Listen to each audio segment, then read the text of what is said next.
la verdad es que yo creo que hemos vuelto todos un poco a la infancia y sin duda, bueno, nos hemos reído muchísimo, pero ya es momento de clausurar esta edición de 2025 y para hacerlo hemos pedido a Mamá Fiera, que sin duda sabe utilizar las palabras de una manera muy precisa, le hemos pedido una tarea muy complicada, pero que seguro lo hará de manera deliciosa, que es resumirnos estos 3 días que hemos vivido juntos, que se lo traduzca a sus propias palabras, a sus propias vivencias y que de alguna manera volvamos a vivir todos juntos a través de su voz lo que hemos vivido cada uno de nuestra manera estos 3 días. Con ella primero os dejo y luego con el que ha hecho posible este proyecto desde el principio, que es Miguel Ángel Moratinos, y con ellos dos cerramos esta edición de 2025. Muchas gracias.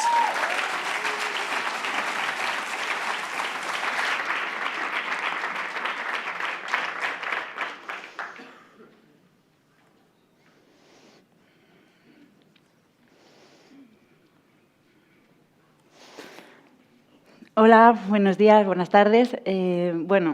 Decir que es para mí un grandísimo honor volver a asumir una vez más, esta tarea tan hermosa y también de responsabilidad de compartir un poco de todo lo recogido tras tantas nutritivas e inspiradoras horas de escucha activa ante voces tan experimentadas en el terreno de la expresión y la sensibilidad.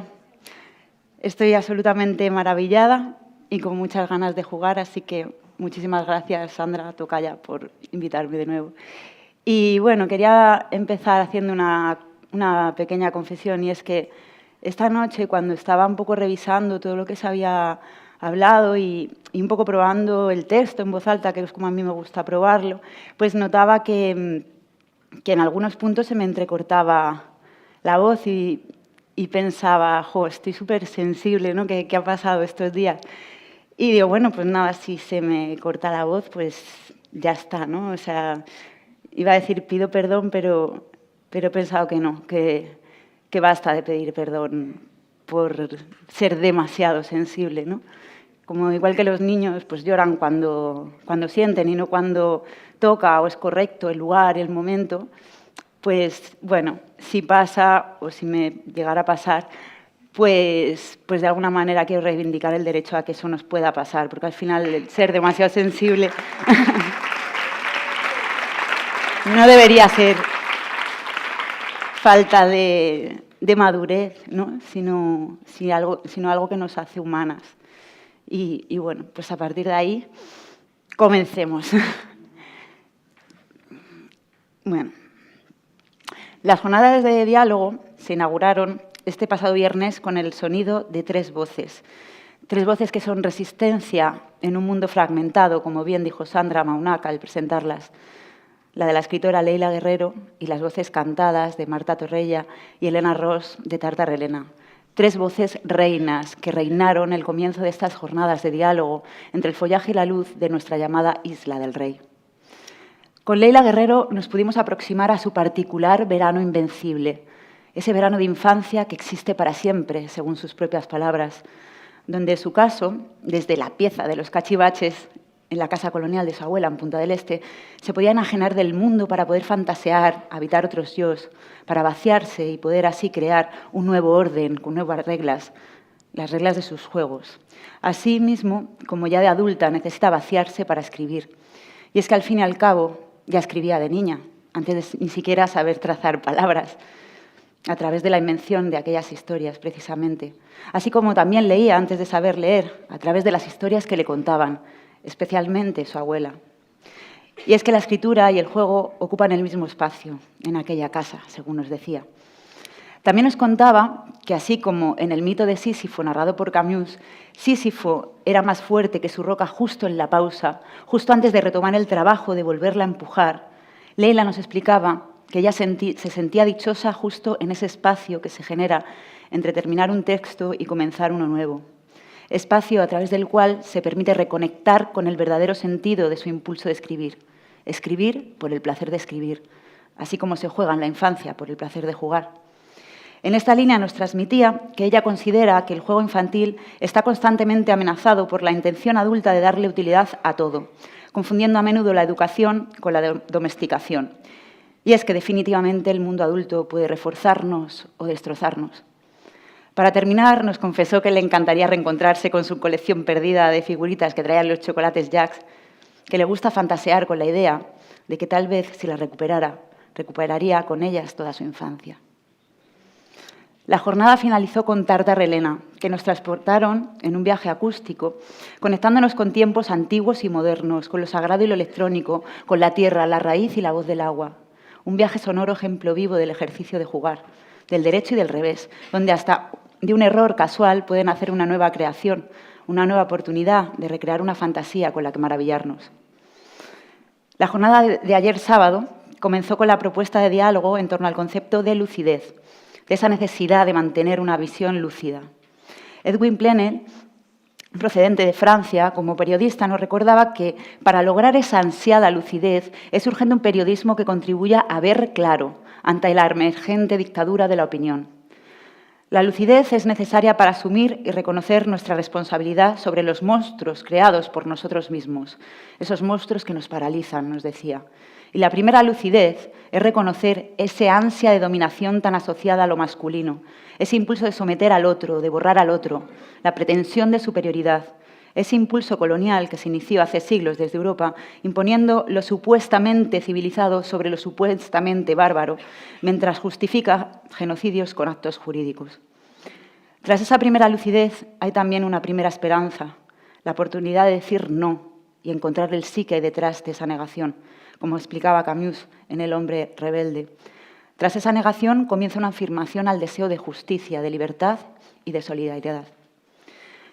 Patrick Chapate, caricaturista editorial suizo, nos recordaba a continuación en su intervención que en un régimen que se construye sobre el miedo, los poderosos temen enormemente a la mirada lúcida de la sátira.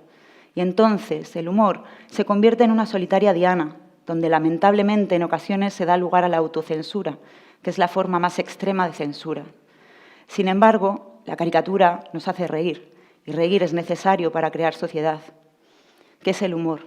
Sino esa cortesía de la desesperanza que nos permite soportar ese concepto camusiano de lo absurdo y lo injusto de la vida. Por otra parte, afirmaba Patrick que el valor es un acto colectivo y que la libertad de expresión es básica en una democracia amenazada cada vez más por las políticas de derechas. Y finalmente concluía subrayando lo importante que es la sátira política, ahora más que nunca, si no, ¿quién dirá que el rey no vale para nada? En la siguiente conversación se invitaba a reflexionar sobre la cultura como un espacio para generar nuevos mundos. Paula Ortiz, directora de cine española, decía que practicar la comprensión en un mundo incomprensible es un acto poético en sí. Es crear una unión donde compartir vuelos y fangos. Y entonces la cultura se convierte en ese espacio de búsqueda de plenitud individual y colectiva. Se convierte, en palabras de Camus, en ese esfuerzo desesperado de dar forma a nuestro sueño más clarividente. La cultura, entonces, tiene la capacidad de combatir esos caminos que nos llevan a la servidumbre. Y es que en los momentos de derrumbe, afirmaba, es cuando más necesario se hace el arte. El arte no da utilidades directas, sino que es un acto suspendido en una felicidad honesta, un acto que, citando a David Wenders, nos decía Paula, no transforma al mundo directamente, sino a quien lo percibe. Y es quien lo percibe quien puede transformar el mundo. El imperativo del arte para Paula es poner la mirada allá donde no se quiere mirar, frente a políticas que se empeñan en dirigirnos la mirada hacia donde les interesa. Somos tan increíbles, nos decía, seres simbólicos que se adelantan a su tiempo, generando algo que aún no existe. Y eso en sí es el génesis del juego. Esa capacidad de salto nos convierte en criaturas excepcionales. Definir la cultura, por tanto, para ella es acotar sus posibilidades, dirigirla hacia el dogmatismo, que borra su amplitud cromática y nos empobrece. Imaginar obliga a la pregunta, pero esa imaginación a menudo se ve amenazada por el enjambre ruidoso del mundo moderno, un zumbido que nos segrega y nos empuja de nuevo a lugares muy dolorosos, a la servidumbre. El arte, para ella, como para Leonard Cohen, nace de un impulso de dignidad y belleza. Paula, por ello, dirige la búsqueda en su creación a esa luz tenue que permite ver lo que no se ve, esa luz que lleva al descubrimiento, que regala conciencia de belleza, que insufla tanto aire en la respiración que crees que todo es posible. Nos explicaba también que dirigir en el cine significa sufrir el proceso, sufrir enfrentándose a todas las limitaciones de los medios para conseguir que la idea finalmente se transmita como imaginaste. Y es entonces, en la pausa, tras esa lucha, como el Sísifo de Camus, que se logra esa chispa, esa felicidad inexplicable y suficiente que da sentido al sinsentido de tanto esfuerzo. Para ella, la búsqueda de la belleza dentro de este sinsentido se ve recompensada cuando la pupila se detiene en un detalle ínfimo y se ensancha hasta tal punto que es capaz de crear universos. A continuación, el fotógrafo y narrador visual Mohamed Mahdi, procedente de Egipto y finalista de la edición anterior de Trovadas Camus como artista incipiente, nos explicaba que él piensa que quien crea narrativas tiene una responsabilidad ética. Cuando Mohamed muestra una realidad con su trabajo, considera muy importante que de alguna manera sea un acto de co-creación con las personas que protagonizan sus escenas. La cultura para él es un medio de invención para mostrar distintos mundos, distintas perspectivas. Él se percibe tan solo como un observador cuando trabaja, se siente como un niño que explora, que huele, que prueba, y es así como mata el ego. No llega para imponer sus ideas, sino que interactúa con lo que le rodea. Afirmaba también que debemos ser muy cuidadosos con nuestras opiniones. Él explicaba que acostumbra regalar siempre algo, un retrato, una imagen, a la comunidad con la que trabaja en señal de agradecimiento, y que si no lo logra, siente una gran culpa, porque para él lo importante no es su foto, sino quien la protagoniza. Mohamed usa el arte para señalar lo injusto y ha comprobado con su propia trayectoria que esa difusión, ese impulso de lograr que todos seamos testigos de una realidad en desequilibrio, verdaderamente puede llegar a generar cambios hacia lo justo y lo solidario. El narrador no puede mostrar la totalidad de una realidad, es cierto. Está limitado, para empezar, por el propio encuadre de su cámara. Por eso, su arte, para él, está en la elección de su narrativa.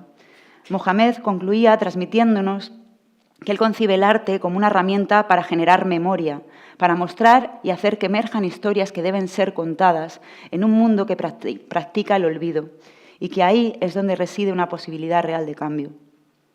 La última intervención en esta conversación fue del artista visual palestino Salman Nawati. Salman, como superviviente de la guerra de Gaza, nos compartía que allá en su pueblo crecieron pensando que no le importaban a nadie y que por eso la creatividad se convierte así en la oportunidad de mostrar su excelencia como pueblo. Creció pensando en sobrevivir, por eso usaba la imaginación. Él utilizaba la creación para encarnar diferentes perspectivas en un intento de entender el conflicto que él particularmente representa con tableros de ajedrez.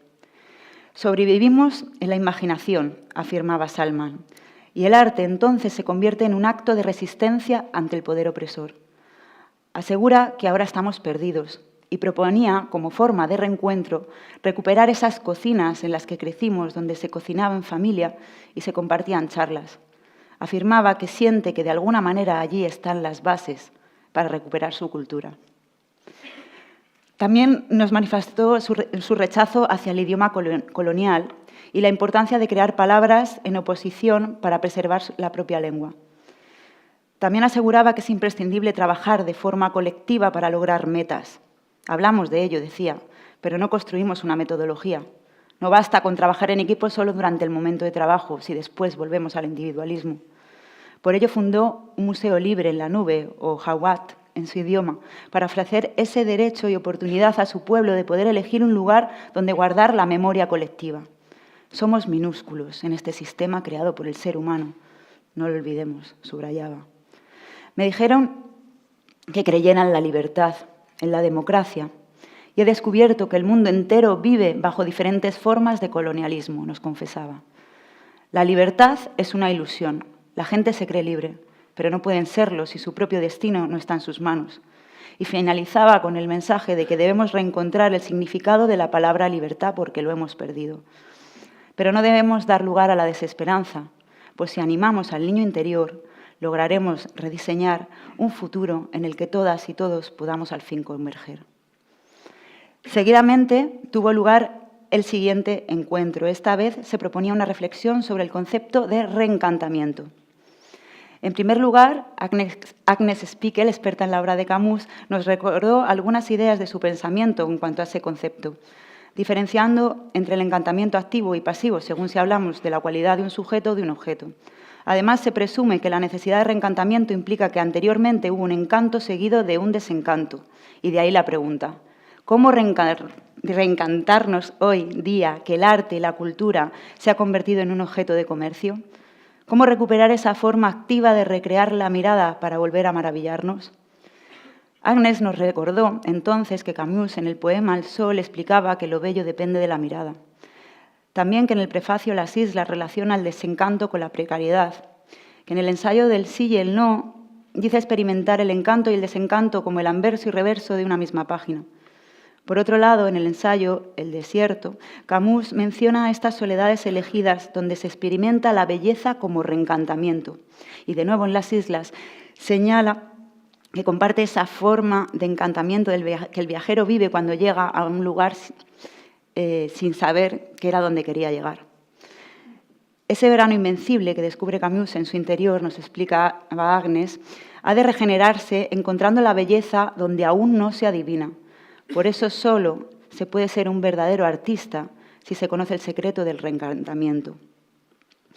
Posteriormente, el escritor y crítico cultural, Jorge Carrión, comenzó compartiendo su sensación de dificultad de reencantarnos con la creación en un mundo que actualmente vive bajo esa sospecha que genera la creciente presencia de la inteligencia artificial. Jorge considera que es imposible volver a la niñez por un evidente cambio bioquímico y propone como alternativa volver a la adolescencia, que es el puente que más nos aproxima a ella para tratar de reencantarnos. En su caso, reconoce esa creación de mundos nuevos que reside en el juego infantil, reconectando con ese ejercicio de imaginación que le proporcionó su afición a los juegos de rol en aquella etapa adolescente y que posteriormente tanto le inspiraron en su escritura. También nos contaba que tras leer After Pop de Eloy Fernández Porta, descubrió la necesidad dentro de sí de volver a permitirse la voluntad creativa más allá de la voluntad académica, y que fue entonces que volvió a concebir la escritura como laboratorio, permitiéndose así sorprenderse a sí mismo con creaciones diferentes cada vez, y logrando de esta manera reencantarse, pues entendió que si no eres capaz de reencantarte con tu creación, difícil será contagiar al lector de entusiasmo.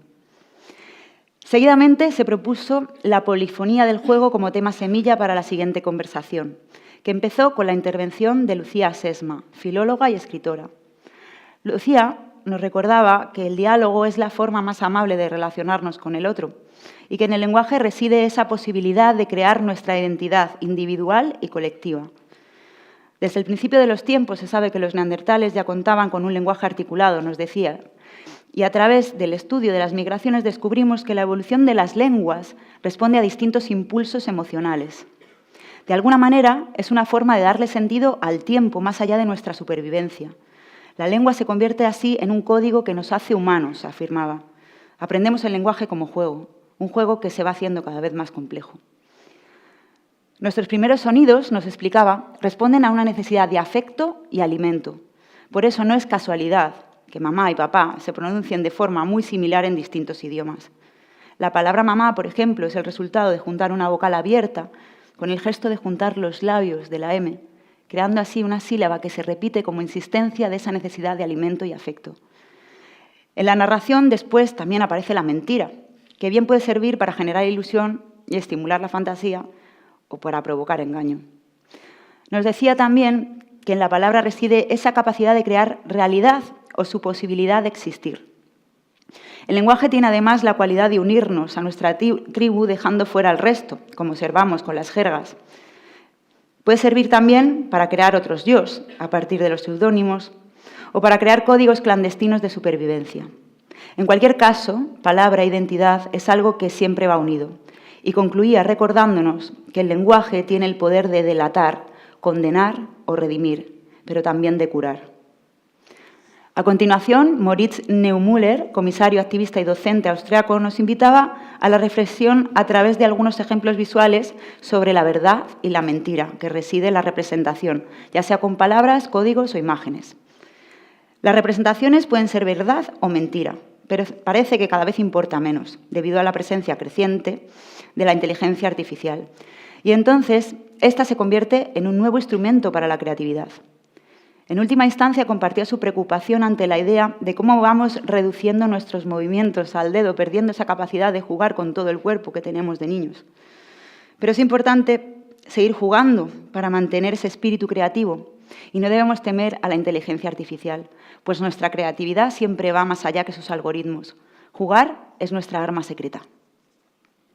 Por último, tuvimos la oportunidad de escuchar a Yinka Essie Graves, bailadora flamenca de origen africano nacida en Londres y residente actualmente en España, con la que, en consonancia con lo dicho anteriormente por Moritz, nos invitaba a regresar al cuerpo. El concepto de invisibilidad es para ella fundamental en su obra. Comenzó hablando de cómo el escondite puede ser un juego infantil, voluntario, pero también un método para explorar los grados de invisibilidad o incluso ser en algunas situaciones una estrategia de supervivencia. Nos explicaba también, por otro lado, cómo a veces el cuerpo percibe cosas que se escapan a la razón, como por ejemplo le ocurrió a ella cuando cruzaba el puente de San Telmo, camino a sus clases de baile en Sevilla.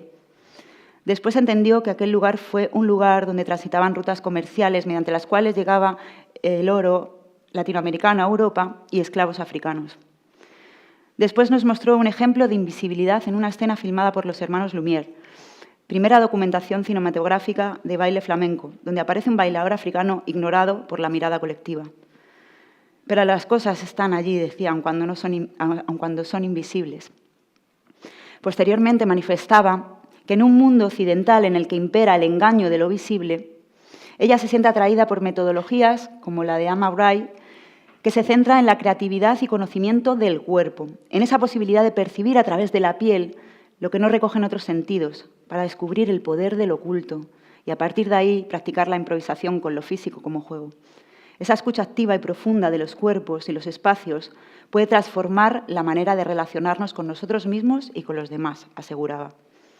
A continuación, propuso un ejercicio que desde un gesto tan sencillo como profundo transformó a todo el público en una especie de gran pulmón que tomaba grupalmente el aire desde los pies para de nuevo devolvérselo a la tierra y generando con ello, como si de un acto psicomágico se tratara, un anclaje colectivo a la esperanza. Explicaba después que esa honestidad que sentimos en esa toma de conciencia corporal que ella había aprendido del baile se cultiva, que no es hacerlo una vez, es incluirlo a nuestra manera de estar en el mundo lo que nos transforma. Para concluir, añadió que ella considera que la actividad del cuerpo es un acto de resistencia. Así como los esclavos bailaban para reafirmar aquella parte de sí mismos que no se podía dominar, danzar es para el ser humano una manera de reafirmar su libertad. La propuesta para la última conversación de la jornada de ayer fue la de cómo redescubrir el espíritu de la infancia. Lena Merge, ilustradora procedente del Líbano, nos explicaba cómo ella siempre se sintió más a gusto representando a través de imágenes que con palabras, entendiendo el dibujo como algo que se explica por sí mismo. Cuando empezó a ilustrar libros infantiles, disfrutaba aportando imágenes alegres y coloridas. También nos decía que ella entiende que las imágenes pueden llegar a una audiencia más amplia, más allá de los idiomas. En su caso, el juego reside en jugar con líneas y colores.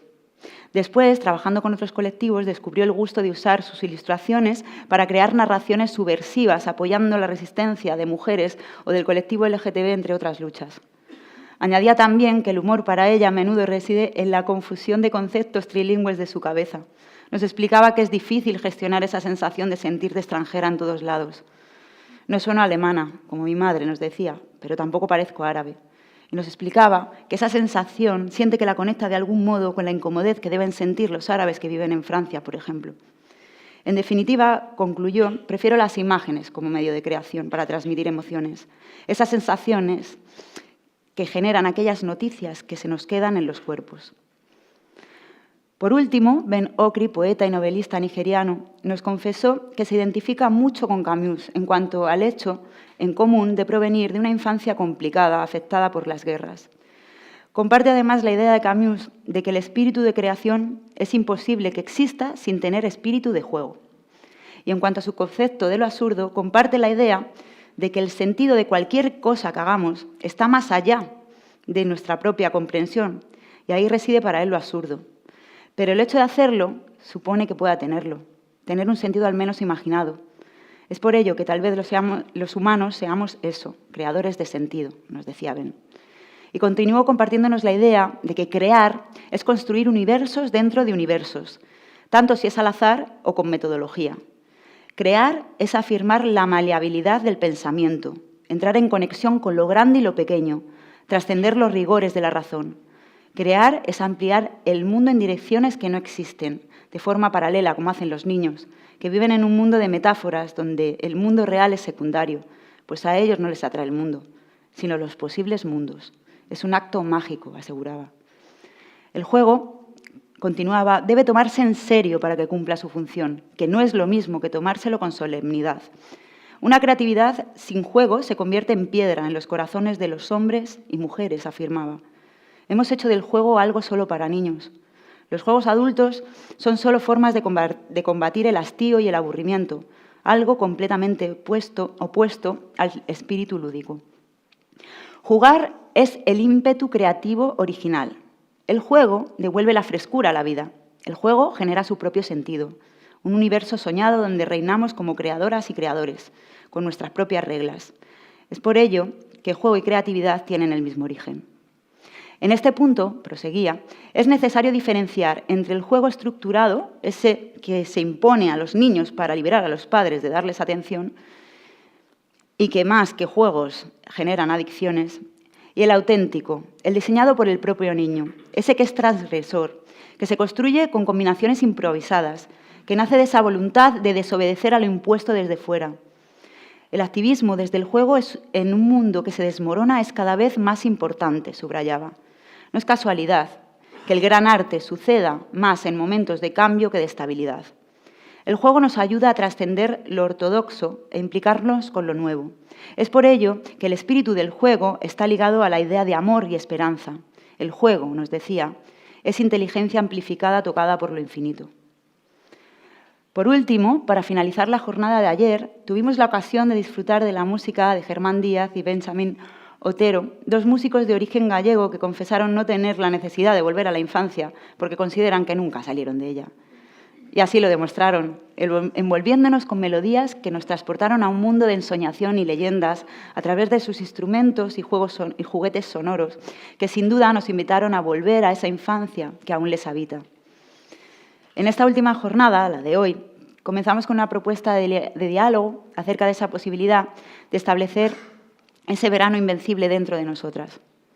Anne Porté, gran conocedora del pensamiento camusiano, nos ha recordado cómo Camus a menudo nos transmitía su visión a través de la recreación de imágenes, describiendo los veranos en Argelia como ese gusto por sentir el jugo dorado del mundo. Ya en su exilio manifestó su deseo de regresar a las raíces de ese verano invencible, que no es una evocación impulsada por la nostalgia, sino un recuerdo que pretende redescubrir su vivacidad. Es un verano en medio del invierno, es esa luz en medio de la oscuridad. Un verano invencible nos invita a la frescura, a la belleza, a la memoria, asumiendo la tensión del entorno que le rodea. Para finalizar, Anne nos compartía que Camus manifestó que si tuviera que escribir un libro de ética, en su última página escribiría: «Solo conozco un deber, amar». Seguidamente, Kauter Adimi, escritora y guionista argelina, nos manifestaba que se identifica con esa lucha de Camus por encontrar esa felicidad que posee su Sísifo, ese estado de dicha. Encontrar ese verano invencible es una alegría profunda, no frívola. Recuerda, por otra parte, cómo en el 2007, a través de un coloquio sobre Camus en la Universidad de Argelia, sintió ese entusiasmo por desencriptar el mundo en esas conversaciones desde las ideas de Camus.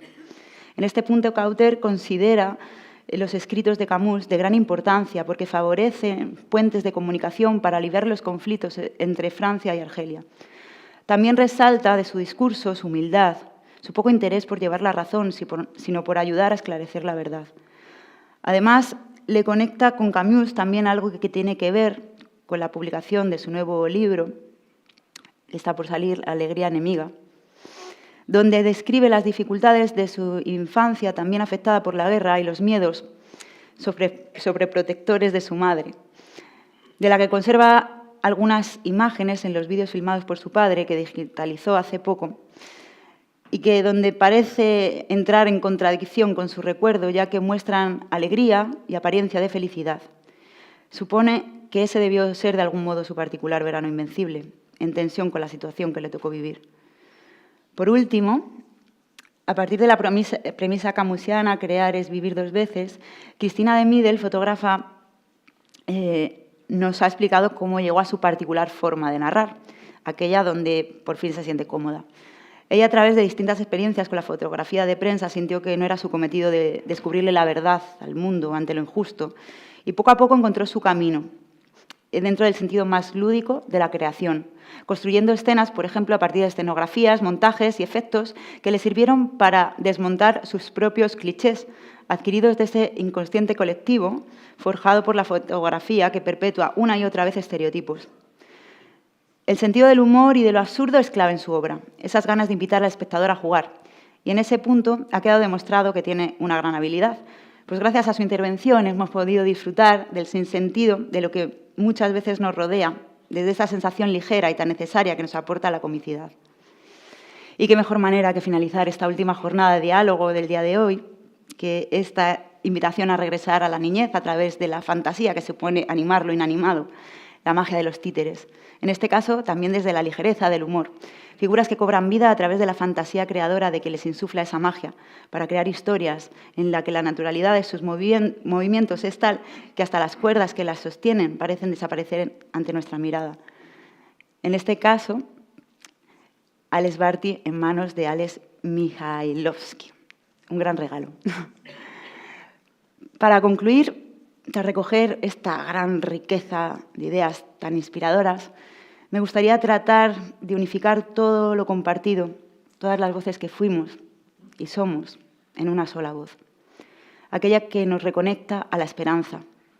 Porque si rascamos la cáscara, si nos sacudimos los miedos acumulados en formas de corazas blindadas ante el propio temor de existir en este mundo que se desmorona, si nos rendimos ante nuestras propias grietas para descubrir esos sís que hay detrás de los nos, si dejamos de temer el mirarnos por dentro y nos entregamos al diálogo con nosotras mismas, estoy segura de que sí, de que allá donde creemos por momentos que tal vez ya se apagó, sigue estando bien encendida la voz de esa niña, niño, niña que fuimos una vez, como ese verano invencible, llamándonos a gritos, suplicándonos que por favor la dejemos salir a jugar, que le demos permiso para reunirse con otras voces, con las que seguir creando colectivamente polifonías y nuevos mundos, con los que reencantarnos, ordenados de otras maneras, más justas, más solidarias, más dignas, más bellas, donde poder seguir maravillándonos como único acto posible de rebeldía ante este sinsentido que nos contiene.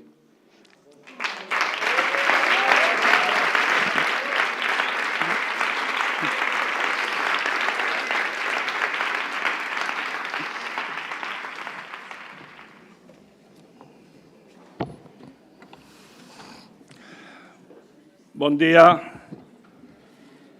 Sean mis primeras palabras de agradecimiento y gratitud a los que nos han recibido en esta sala magnífica, sala Albert Camus de San Luis, a la alcaldesa y a su equipo, como dice la alcaldesa, a su equipo y a la alcaldesa Dolores Tronch por brindarnos esta hospitalidad, su ayuda, su contribución y hacer posible estas jornadas inolvidables. Voy a tomar la palabra, voy a compartir con ustedes algunas reflexiones, conclusiones que yo mismo he obtenido en estas jornadas extraordinarias, impresionantes. Pero la verdad, ayer, hasta esta mañana, hasta observar al marionetista, me preguntaba, con enorme humildad, con enorme admiración, como decía Anne Couteau, que eran unas palabras que pronunciaba Albert Camus, amar y admirar. ¿Qué voy a decir yo, el hombre político, diplomático, el hombre al que se le interpela y que representa todos los desafíos, los retos los horrores, las irresponsabilidades que estamos viviendo. Y les puedo señalar que lo hago con esa humildad, esa admiración a todos los participantes, a todos los asistentes que han venido y nos han acompañado estos 2 días. Humildad y admiración porque cada uno de ellos nos ha trazado de manera creativa, brillante, alegre, comprometedora, con voluntad de cambio, de mejora, de improvisación positiva, sus experiencias, su saber, sus guías. ¿Y yo qué voy a aportar? ¿Qué puedo yo añadir a lo que nos han dicho esas voces, esos mensajes, esa creatividad? Y así empezamos el primer día, en esa magnífica Isla del Rey. Un escenario magnífico, inesperado, mágico. Era mágico el escenario, el mar, la isla, el entorno. Y la voz de Leila, con ese acento argentino, que nos trazó. Y se fijan ustedes, lo hizo de manera natural, era su mensaje, la había preparado, la había trabajado su texto. Pero luego, si han seguido los 2 días que han continuado, verán que cada uno de los participantes se ha apoyado en el hilo conductor de lo que quería transmitirnos. Y por lo tanto, ¿qué les puedo yo aportar? No sé lo que les voy a aportar, pero sí les voy a transmitir lo que he obtenido personalmente y profesionalmente y políticamente y responsablemente de estos 2 días inolvidables. Decía Leila, el juego es una metáfora. Y es una metáfora. Hoy nos reunimos aquí, como ha señalado Sandra Monac, en la 5ª sesión de las denominadas Trobades Mediterráneas Albert Camus. 5 sesiones formales, más 4 de premios, son 9 años intentando obtener del pensamiento crítico algunos elementos que nos ayuden luego a superar el día a día, a superar nuestras responsabilidades, etcétera, etcétera. Y si ven el recorrido, estas 5 sesiones, 5 conferencias, 5 trobades, verán que han tenido siempre un sentido. Empezamos como el regreso a Ítaca, el primer año. Era volver a traer a Albert Camus a su origen, a donde su abuela salió por el hambre a Argelia. Seguimos las segundas trobades para revelarnos. El hombre volté, la revuelta de Camus siempre medida, la mesure, como les gusta, no es lo mismo en español, la mesure, constructiva. Las terceras jornadas fueron el diálogo, el instrumento esencial, vital, para entendernos y vivir juntos. Las cuartas buscamos nuevos mundos ante la injusticia, los horrores que contemplábamos en la comunidad internacional. Y en estas, los organizadores nos sorprendieron. Juguemos. No sé si a ustedes les pasó, pero a mí sí me pasó. Hasta que hoy he comprendido el acierto de haber escogido este concepto, este compromiso del juego. Intenté racionalizarlo. Digo, ¿por qué vamos a hablar del juego cuando todo es problemas, sufrimientos, destrucción, desesperación?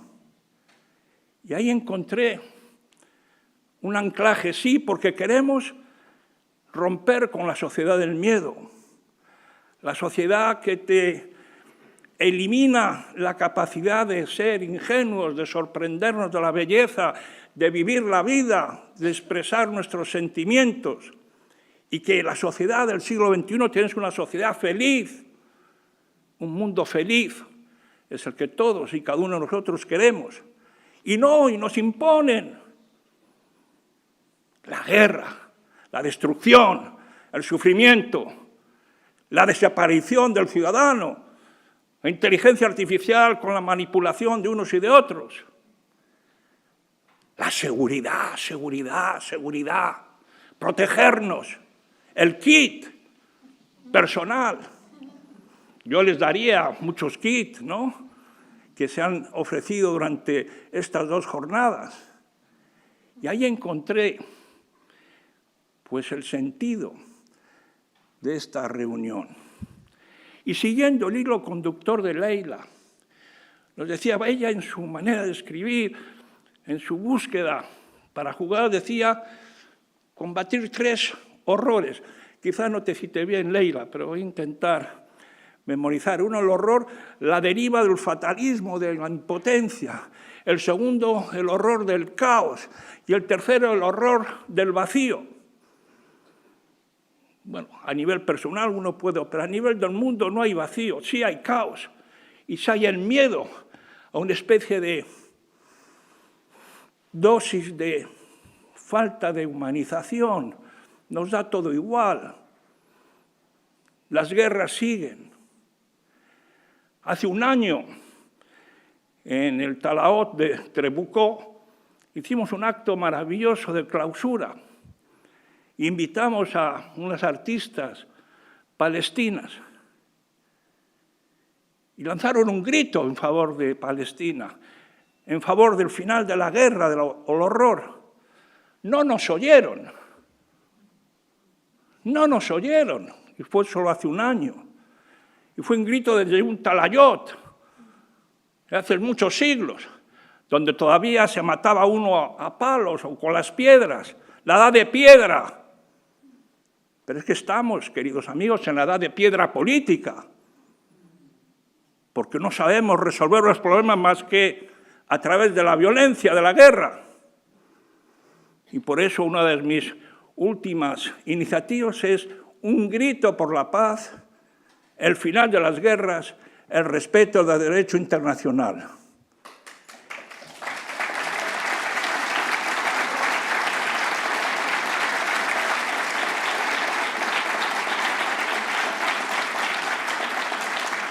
Lo lanzamos en Guernica, estuvo aquí Antonio Soler representando a Menorca hace 10 días. Y vamos a seguir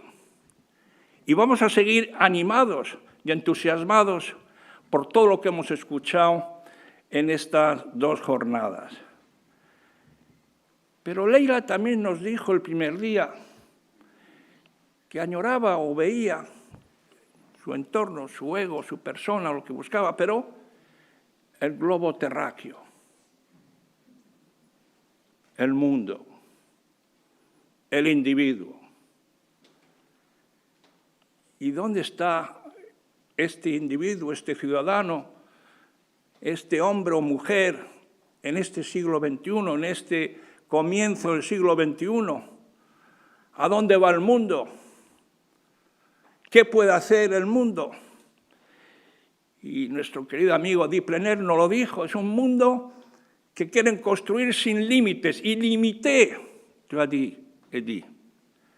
Qu'ils n'acceptent pas la limite, las reglas, las normas, lo que nos costó siglos en construir a la humanidad, un orden más justo, mucho más libre, después de los horrores de la Segunda Guerra Mundial, de la Primera Guerra Mundial, de ese siglo XX horrible, y seguimos todavía incrementando la voluntad de destrucción y la aniquilación de unos y de otros. Sí, y nos dijiste, Eddy, también que hay que saber decir no. Y el primer no fuerte es no a la guerra.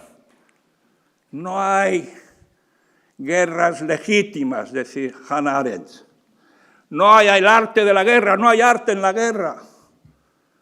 No es la continuación de la política por otros medios, porque no hay política. Cuando hay guerra no hay debate democrático. No se sabe por qué los soldados van a la guerra, por qué la gente muere. Hay unos malos, sí, hay unos malos, pero estamos en el siglo XXI. A los malos se les puede eliminar políticamente por otros métodos.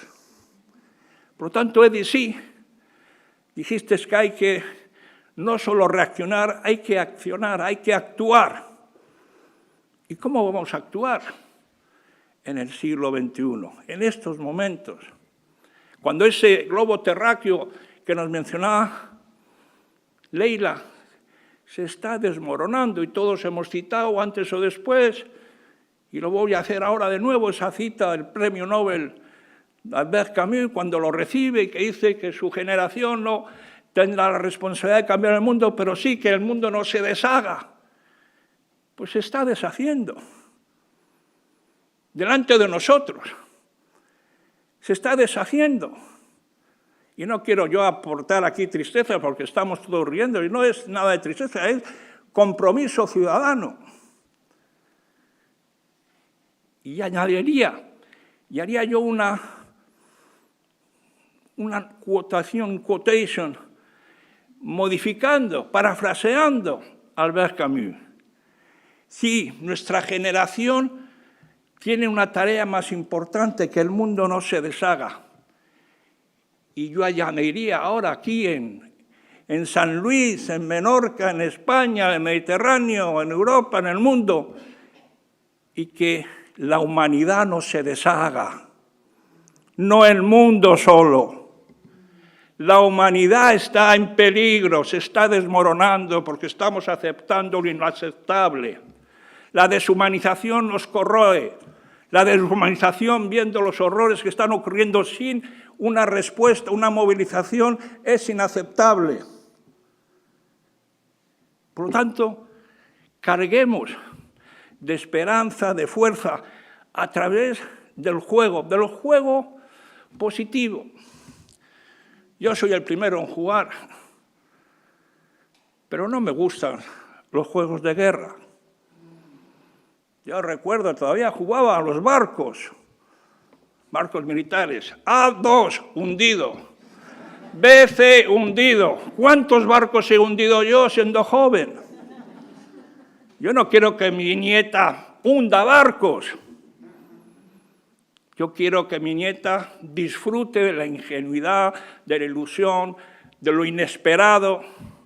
Que se pelee un poco, sí, pero no con una mentalidad de ciencia ficción negativa, con todos mis respetos a esta nueva ciencia ficción. La ciencia ficción, los war games, no nos dejan fumar un puro al aire libre, pero sí dejan a los niños jugar a war game. No war games.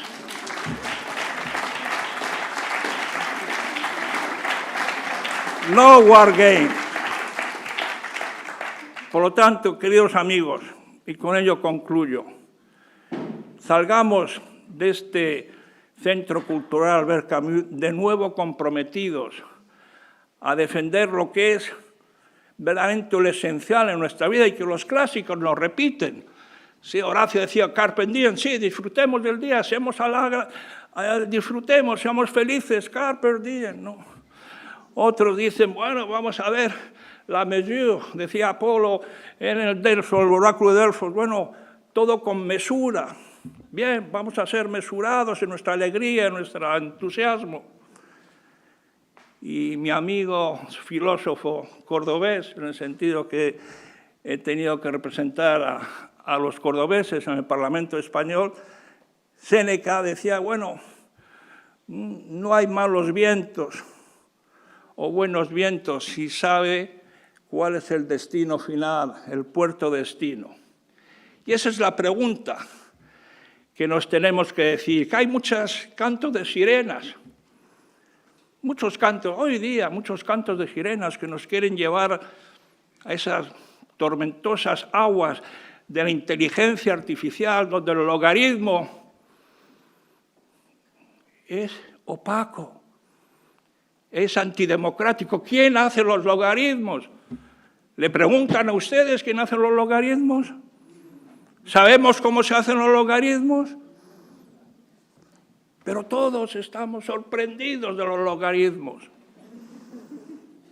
Bueno, de acuerdo con los logaritmos, pero yo quiero saber qué ponemos en los logaritmos. Pongamos juego en los logaritmos, pongamos ánimo en los logaritmos, pongamos alegría, risas en los logaritmos. Y todos vayamos todos directos a una paz que la debe de ser interior, familiar, nacional, internacional. Y en ese camino yo creo que Camus nos dio una frase contundente y rotunda. La única batalla que merece ser librada es la batalla de la paz. Muchísimas gracias.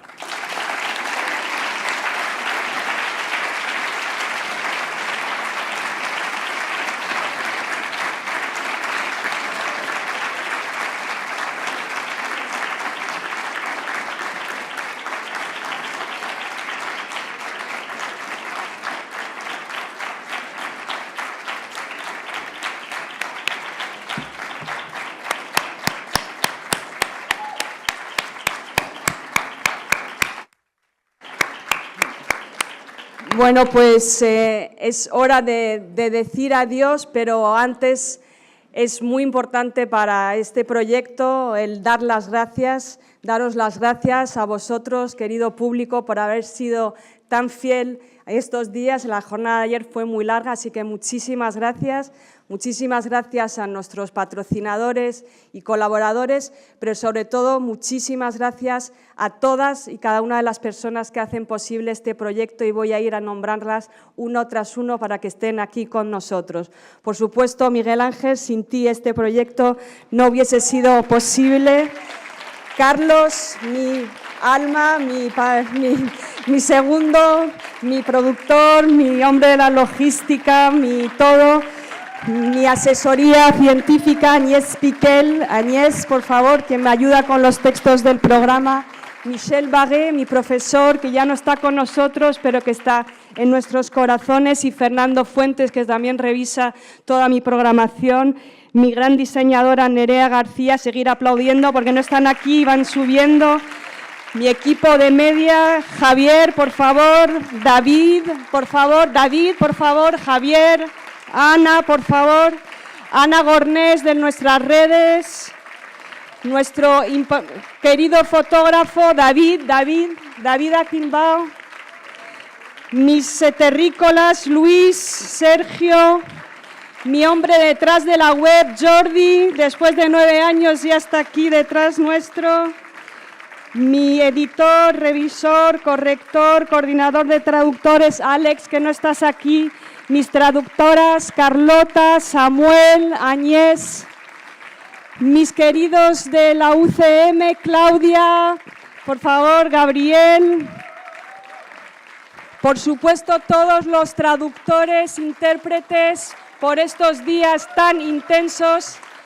Gracias, Francis. No sé quién estáis detrás, no sé si está Susana, Belén, Federic, Francesca, Cristina. Gracias por vuestro trabajo. Al Ayuntamiento de San Luis, por favor, alcaldesa Loles, por supuestísimo, Virginia, Mercedes, Yobi, a nuestro equipo de producción, a Nashima, nuestros 2 conductores, Fanny, Germán, Lidia, equipo técnico grande, Santi, Tania.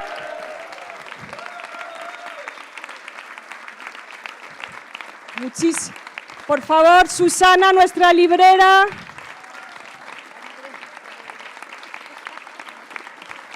Muchísimas gracias de verdad a todos vosotros.